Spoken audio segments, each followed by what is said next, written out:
This is John for the Wisconsin Patch. Tonight I have the pleasure of being on the beat with David Herro. How are you, sir? I'm doing great. How are you doing? I'm doing fantastic. I'm coming off a big couple of weeks. I saw this documentary you probably heard about, The Hero's Journey. Yeah, you know what? I did hear a few things about it. Yeah. Really excellent. And of course, Crusher Fest. But I'm just joking. Of course, we're here to talk about Hero's Journey, a pro wrestling story. That's your story. Tell us, how did that come to be? So I want to say it was about 2.5 years ago. Uh, David Vox Mullen reached out to me and he sent me a mini documentary of something that he had done or his buddy Danny had done. And he wanted to know what I thought about it. And I said, you know what? I go, it's great. It is fantastic. I go, you guys did a great job. And then he asked me, he goes, you want to do something like this? And I said, probably not. I go, I don't think I'm that interesting. I says I'm just an independent wrestling promoter. There's nothing exciting about that. And he kept it up and kept it up, and I agreed to meet with him and Danny to talk about it. So we went down to JT's in Lombard and sat down, had some wings, talked, and after originally telling them no, I agreed to yeah. I go, let's see what we can do here. And 2.5 years later, we had the big red carpet premiere at the Bend Theater in West Bend, Wisconsin, and very, very, very flattered by the turnout and the love and appreciation by everybody. What did you think when you said that was the first time you seen it? So what were your initial Yeah, thoughts? I was nervous because I was afraid that people were going to be let down if some people weren't mentioned because I had not seen it. I didn't know what was going to be said or done or whatever. And everyone was really happy with it. I was very happy with it. Everyone says, "Oh, what was it like?" I go, "For me, it was like watching my own funeral." So, Oh, I mean, a lot of us often wonder, how is that going to be when that day comes? And for me, I got to witness it firsthand. how much input did you have into the making of it? Pretty much, I let Dave and Danny have creative control, and I just answered all their questions, all their video questions, and in-person questions, and whatever they felt. And it was very honest, very straightforward. I said that nothing was off limits. Did you learn anything about yourself through the whole process? The one thing that I did learn through all of it was that everything, the majority, let's say 96% of the stuff that I did, it really mattered to a lot of different people on this journey, especially now with Cal. We were doing a meet and greet with Rikishi, and he was downloading Cal with a bunch of information. And afterwards, Cal's like, "Hey, Uncle Oos, thank you so much. I really appreciate it." And he said, "Nephew," he goes, "your dad allowed me to put food on my family's table. The least I can do is give you some good advice." And that for me is when it really struck me that, oh, wow, it did matter. And we always think that and we believe certain things or we want to think and believe those things. But it wasn't until I heard some of those through Cal during the documentary that it really hit home and, got me in the feels, as these young kids say. Now you brought up Cal, and obviously people are going to say at some point, and wrongly so, I might add, because I know both you guys. People are going Yeah. to bring up nepotism. Did you Yeah. worry about that through the documentary? Did you worry about how that might come out? No, I mean, I was worried about it in the beginning when he first started. I told him, I said, "Hey, kid, when you start this, you're going to have a bullseye on your chest and on your back." I said, because a lot of people are going to think you don't deserve any of this. And, he hears it now and then. And for me, at least with Cal, nepotism is an excuse for being lazy for people. It, they can't blame his work ethic. They can't blame his charisma. They can't blame his charm. They can't blame his merchandising sales.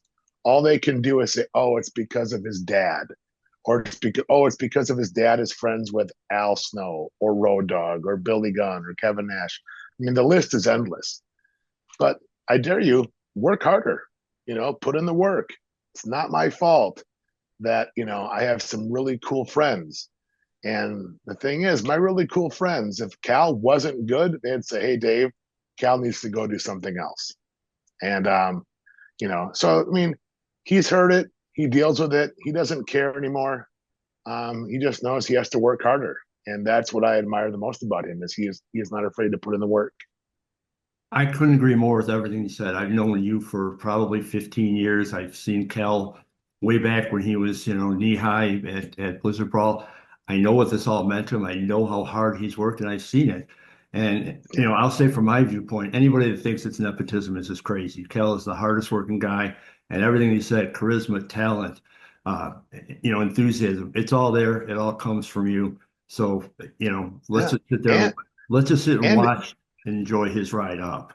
exactly. And if I had as much stroke as everyone says, I'd have a job somewhere doing this and getting paid a lot more money than running a bowling alley in Cedarburg, Wisconsin, and the Waukesha County Expo Center in Waukesha.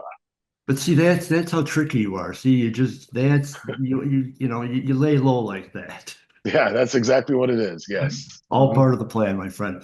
I also have to ask you this. Through your dealings, through your work with wrestling, did you have any friends outside of wrestling that go like, yeah, what's with this wrestling thing? Oh yeah. I mean, for me, I mean, we can go back as far as high school. My high school guidance counselor, he said that, why would you want to, be a part of this? It's a good thing that your dad is Lou Hero because you'll always have a job somewhere, because he thought it was just silly and ridiculous. And I've had a lot of friends that looked at like, really, you want to do this? I'm like, yeah, because otherwise I would be bored. I've been in corporate America. I've done that. I've done the 9 to 5. I've worn the suit and the tie, and I'm not a good fit for it because I like to be creative and do those kinds of things. And it just didn't last, and it wasn't for me. And when you're doing things that you don't feel in your heart, you're only cheating yourselves. And we only get one swing at this, so I wanted to see if I could do it, and so far it's worked out pretty well. I'd say it's worked out pretty well. I've been to plenty of your events, a lot of the Blizzard brawls. It's always a great time. It somehow you always seem to top yourself with every event. And the one cool thing I will also say about you is you're hands-on. You're always out there. You're always greeting people. You're always thanking everybody. And that's one of the things that makes you one of the best promoters out there. So I appreciate that, and I thank you Well, for that. well, thank you. I mean, it's one of the things that I've always believed in, but I really learned that lesson during COVID when we all shut down, how much we take people for granted. A lot of people went out of business because people weren't there. And, I've always said you have to give the people something that will motivate them to get off the comfort of their couch, to drive across town, to spend $20 to sit in an uncomfortable chair next to somebody they don't know. And if you can do that, that your fan base deserves the appreciation and acknowledgement for doing all that for you. Hey, some of us are happy to drive 90 miles from Chicago to see you. Yes, yes, you are. And I appreciate that more than you will ever know. So aside from Cal, what were some of your highlights of your career? Mm. There's so many. And one of the things that has been amazing while doing this documentary is talking to other people that were a part of it that had stories of things that we did together that were amazing that I forgot we did because I've been blessed to have so many moments. I mean, for me, obviously working with the Iron Sheik was huge, and the Road Warriors and King Kong Bundy. And then I got to work. I was the first promoter to ever team Road Warrior Animal with Demolition. Had never Wow. been done before. I was the first promoter to do NWO versus DX, where it was Scott Hall and Kevin Nash against Road Dogg and Billy. I got to have Roddy Piper's Pit. I did Kane's first autograph signing at Hero Sports Page. I got to work with The Rock. I got to work with Steve Austin. I mean, talk about a charmed life, blessed. And there isn't one that truly sticks out more than another, because every one of them is special in a certain way. Every one is a different experience that I never thought I would have. A few weeks ago, I finally got to have an honest conversation with Hulk Hogan, and Wow. for me that was amazing. Um, I got to thank him for giving a 12-year-old kid someone to believe in. The training, the saying your prayers, eating your vitamins, and again, just blessed. I mean, I've got to work with just about everybody I've ever wanted to work with, and I've had some amazing relationships with some of my biggest childhood heroes. And coming out at the end of the hero's journey, it kind of left us with a little bit of a cliffhanger about Blizzard Brawl.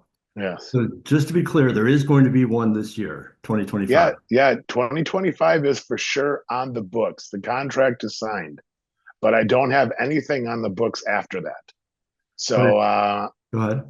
we're just going to be in some negotiations with the building to see what we can do. And if the stars are aligned and everything is where it needs to be, there will definitely be a Blizzard Brawl 2026. But right now, I just finished up on Crusher Fest. Cal and I are going on a 14-day tour of basically the southeastern states. We're going on Thursday. I'll be in Louisville. Thursday night after OVW TV, we go straight to Mobile, Alabama. There'll be wrestling down there. We drive from Mobile all the way across the state of Florida to St. Augustine for another showing of the documentary. Heading up to Pensacola to visit some friends. Pensacola to Atlanta. We're going to meet up with Billy Gunn and his wife, Paula. And then we head straight back to Louisville, where Cal will be wrestling Wednesday, Thursday, SmackDown on Friday, pay-per-view on Saturday. And then after that pay-per-view is done Saturday night, him and I are back in the car driving up to Wisconsin because we have a 2:00 bell time on Father's Day. And then Monday he'll be in Green Bay for Raw. Then he goes back to Louisville on Tuesday. So that's just the next 2 weeks. So and that doesn't even include the events I have in July, August, September, October, and then maybe November, building up towards Blizzard Brawl. Well, I'll be following you. Before I let you go, and I do appreciate your time, tell everybody where they can find out more information about you and your future events. Well, you can go on Twitter. It's at David Herro, Herro. Instagram is at the David Herro.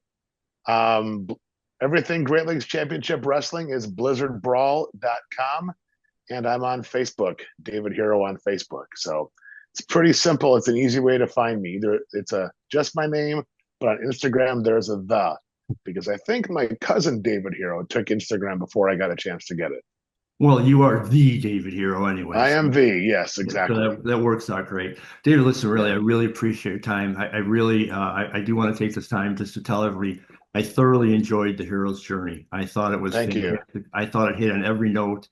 You showed, emotional sides. You showed excitement. It took us on a ride through your life, and I've known you for a long time, but I learned a lot about you through that, and it's all good, man. And I really appreciate all you do. Thank you. And that's the one thing for me that I wanted, people to know. I mean, everybody knows me, but they don't know who I am at times. And I told Dave, I go, everything is going to be honest. I mean, there were times, there were laughs, and there were a few times there was a lot of sniffles. Yeah. There were tears. It's a journey. And my dad has a thing in his office. He goes, life is a journey, not a destination. And I have been blessed to have an amazing journey. But I could not have done it without the love and support of my family, with my parents, my brother, and my sister. They've had my back 110%, and I'm forever grateful for that. Well, Dave, as a super friend, I really appreciate your friendship, and I appreciate all you do. With that, I'll let you go. Get ready for your road trip. Have a great trip. Give my best to Kell, and we'll see you up in Wisconsin. Thank you for always being on our team. I greatly appreciate that. Thank you, sir. Thank you.